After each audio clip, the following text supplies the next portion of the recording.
What I notice when I work with 8 in roles of leaders is that they go for, when we talk about AI adoption, they go for one of two attitudes. One is, that's bullshit, that's not gonna happen, not here.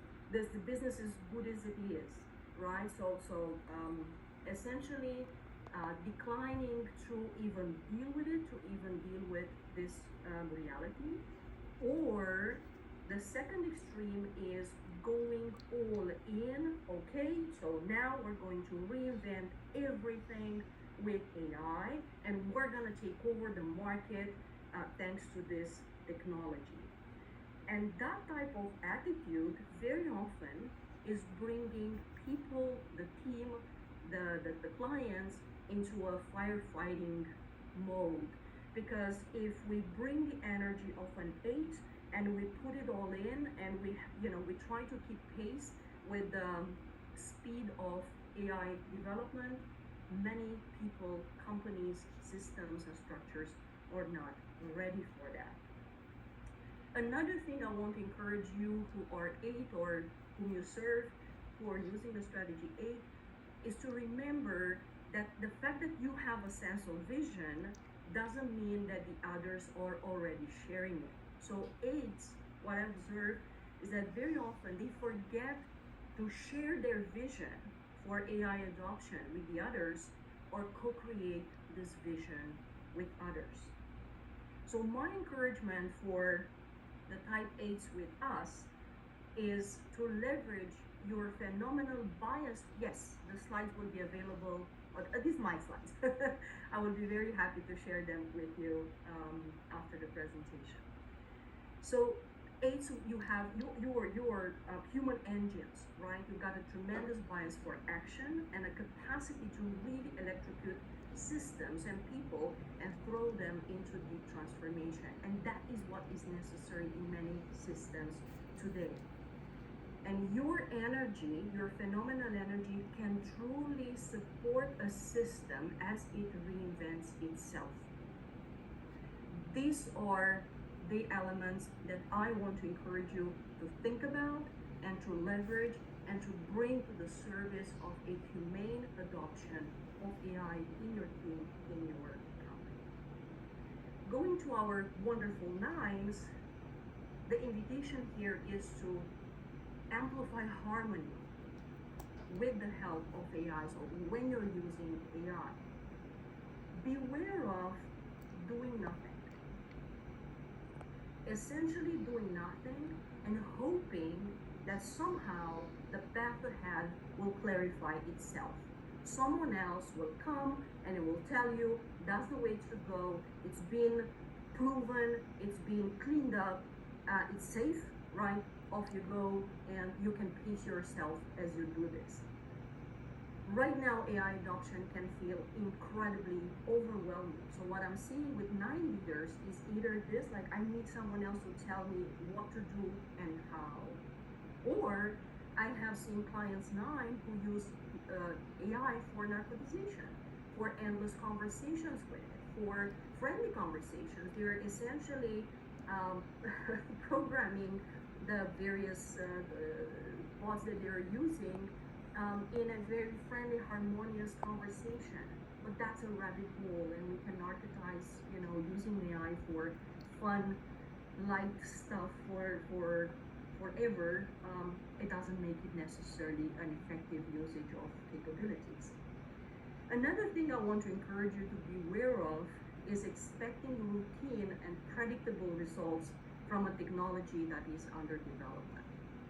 So AI right now it's constantly changing, and we know how much Strategy 9 loves to see a process that will happen with, repeatedly and with predictable results.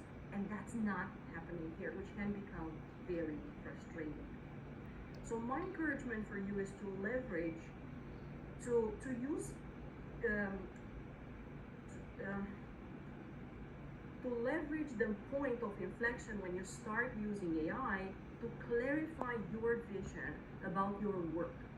Become very clear on what you want and how you want AI to help you achieve what you want at work or in your personal, even that can be, driving your car better or making interesting recipes. But be clear on what you want from your AI usage. Second is you have a tremendous sense of process and routine, and that's where AI agents thrive.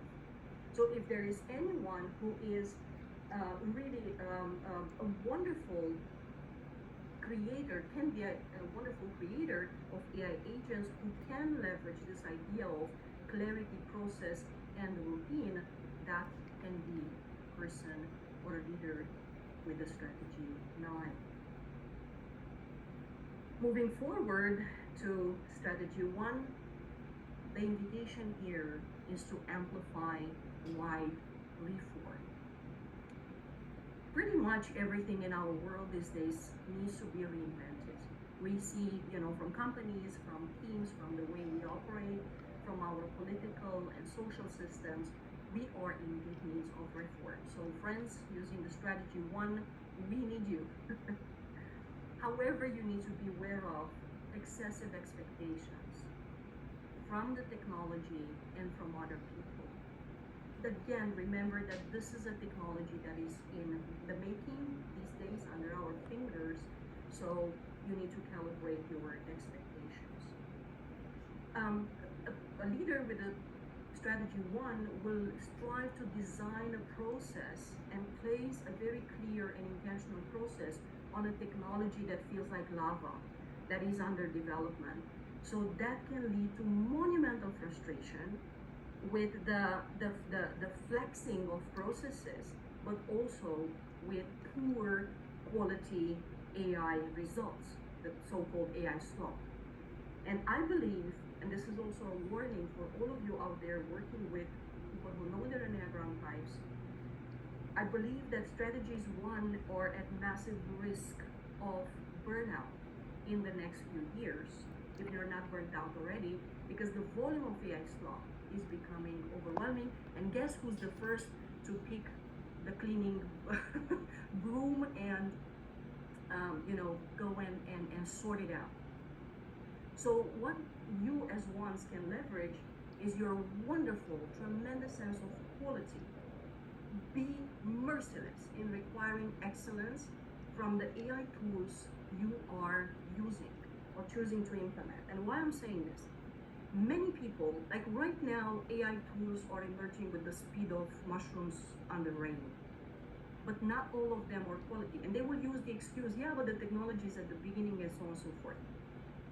Fine, but be careful at testing promises and focusing on a quality relationship with whomever your supplier of AI services is. So use your need of excellence in shaping the behavior of your suppliers. Don't let them get away with slop work that you will embrace for your own transformation. Your sense of morality and quality feedback, which is a gift for a technology that is now gaining shape and traction. All of us, we need to contribute to give them feedback in order for the technology to stay humane, but you as ones, you have an even stronger voice in this landscape. Moving forward to our wonderful tools, the invitation here is to amplify genuine help. Everyone is claiming that AI is going to reinvent the way we find the cancer cures, and it's going to be so helpful in so many ways. And what we see is that actually it's creating even more work for us. So how can we turn this technology to be truly helpful for us and for others? What I invite our colleagues using the strategy 2 to be aware of is polar thinking, polarized, right? Either humans or AI. In a way, we see the same polarization that we can see with an 8, of course, in this case, with the tendency towards no. We're gonna stay human, we're gonna stay focused on relationships. AI is just making life difficult for our people, so we need to be very, very careful with how we're implementing this. You have an incredible radar to human stress, and now we're going through constant transformation, so you're going exactly there where people suffer or they feel overwhelmed. But guess what this brings? An even higher risk of burnout for yourself. So together with strategy 1, colleagues using strategy 2 are also at incredible risk of burnout, and I see this in HR departments in organizations. HR is considered the new R&D, right? Research and development departments in organizations, because if people don't embrace AI, companies cannot transform. However, the more pressure from the others you take on yourself, the more you are at risk of burnout. What you as tools can leverage is your capacity to put humans and humanity first. And that's exactly what our world needs today, a commitment to humanity. And to all of this technology coming to serve not just 3 gentlemen who will have an IPO this year before midterm elections in November, but the humanity as such, in a positive, effective, and ethical way. So when you adopt AI, try to make sure that you are bringing in your helpful nature, and make sure that whatever you're creating, your processes, your artifacts, are crafted in a way to be genuinely helpful for other people, right? Leverage your native tendency to be helpful to make sure that the technology is used in a helpful manner. Moving to our wonderful winners, to the threes, the invitation here is to amplify ethical success. Ethical success, not reckless success.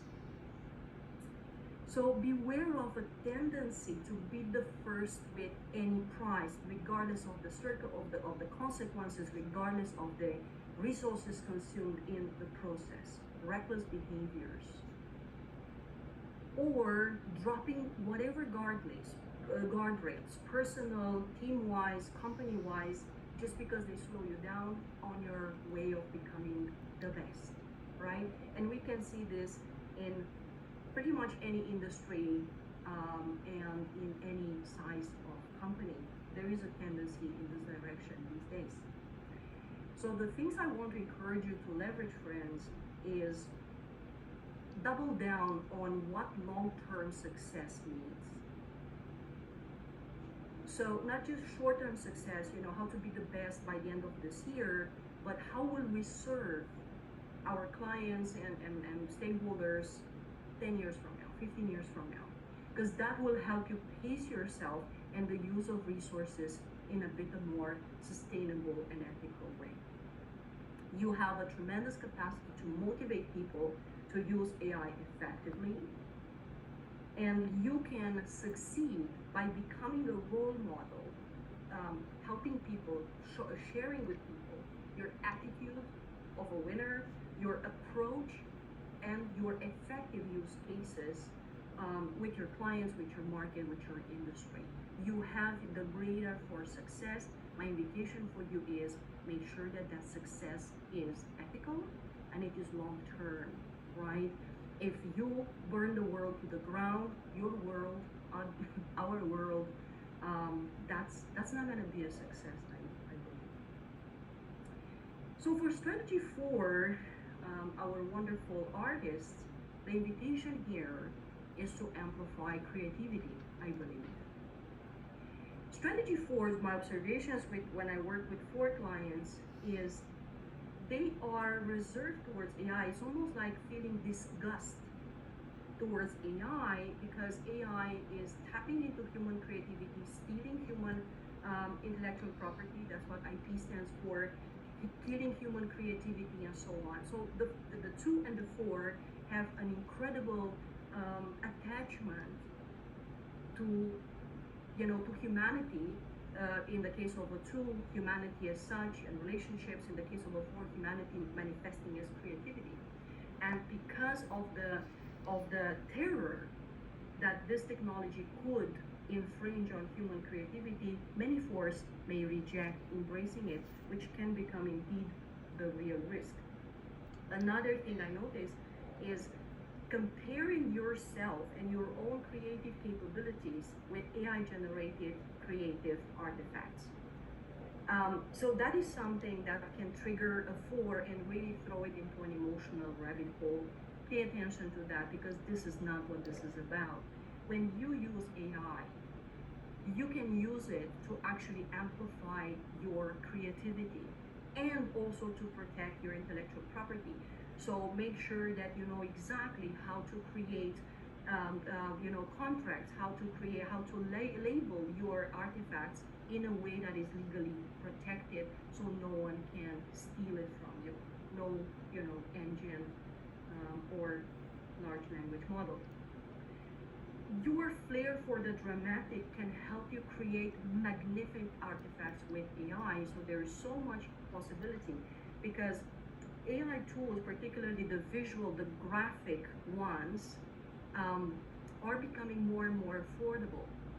And therefore, for a wonderful four who is able to create, videos and so on and so forth, these tools make amplified creativity more available.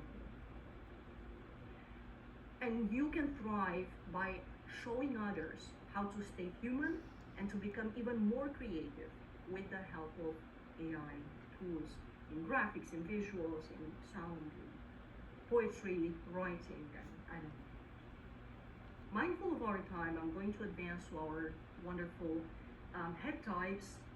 And the strategy 5 is an invitation to amplify education. I didn't want to say information because we're drowning in it, but amplify education.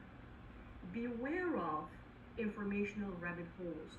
I see 5s really going into trying to understand everything there is to understand about large language models and creating agents and so on and so forth. And like there's so much happening right now that it can become indeed a mental rabbit hole for 5s, 6s, and 7s.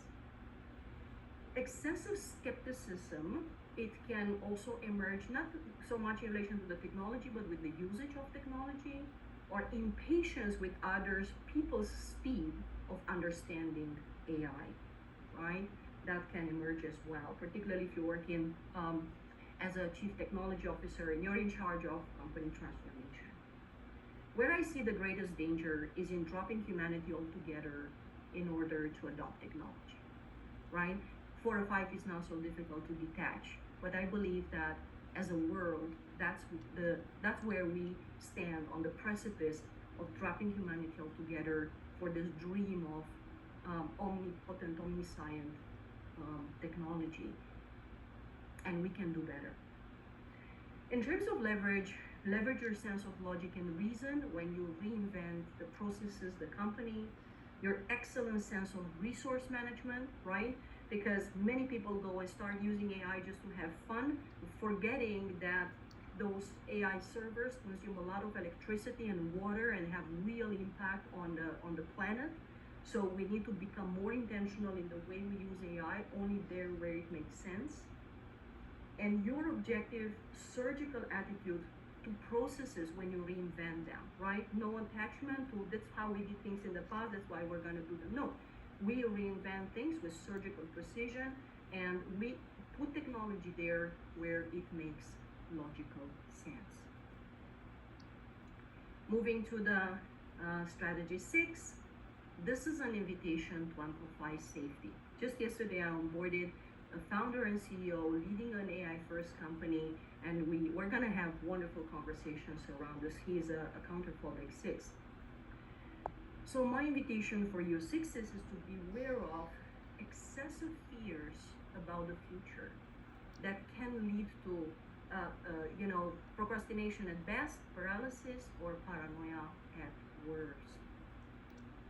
Same like with 1s, an excessive need for predictable outcomes from a technology that's under development for different reasons, right? 1, because you want the results to be excellent, and 6, because you want the results to be predictable, therefore making your work safe. That's not happening with this technology, not for now. God knows if ever. In terms of leverage, you have phenomenal forecasting skills. So that's something that you can start activating and leveraging more for yourself, for your team, for the company. you have the radar for ethical behaviors, and please, please, please, for all that's sacred, bring them forward. The technology built these days does not encompass necessarily ethical guardrails, and we need more voices of sixes speaking about what ethical behavior and usage is. Your capacity to make others feel and be safe when using AI, cybersecurity, right? We need sixes to speak up and to show us how to stay safe in this crazy new world. And of course, the sevens, well, thank you for your patience. That's always a training of patience. When we bring the seven at the end, the invitation here is to amplify joy. Joy for being alive, really alive, in real life. That's a paradox. The seven is in a way the paradox, right? Because of all the strategies that I'm encouraging, use more technology and AI, to the sevens actually I'm telling them, go to the forest, go do some gardening, right? Go out, leave the technology, because if fives still have a sense of resource management when falling into the rabbit hole of information overdrive, sevens don't have that. And seven, together with the ones and the twos, are also at massive risk of burnout from unhinged exposure to technology. Beware of the dream of having AI do everything for you while you're raking passive income and sip, mojitos by the beach, right? It's not gonna happen. We still need to build our muscle of presence for our lives, for our clients, for our families. AI hopefully will not get to do everything for us. Beware of energy management and burnout, because the seven will jump in with excitement and try to reinvent everything and everyone at the same time, and that's going to be a challenge. Sevens, try to leverage your enthusiasm for new things and possibilities, but with measure, if that is possible. Leverage your capacity for strategic thinking and seeing around the corners in what's becoming possible, and your capacity to feel alive even as you use more and more technology. In fact, what I've experienced on my own is that the more technology we use, the more we're invited to be human and to protect our humanity. So that is my invitation for you, colleagues. I believe AI is here to stay. And my invitation for you all over the world is to take it as an opportunity, not just to reinvent your processes and do work better and achieve more, but to reevaluate, nurture, amplify, and expand humanity in all its forms and shapes. And I invite you to trust that who you are, everything you have ever done, everything you have ever discovered, was done for this moment. Now you need you to bring your best version into this world, which is in making. And this world needs you in that best shape of humanity, because right now we are reinventing humanity, even though it may not be so obvious. So you are needed.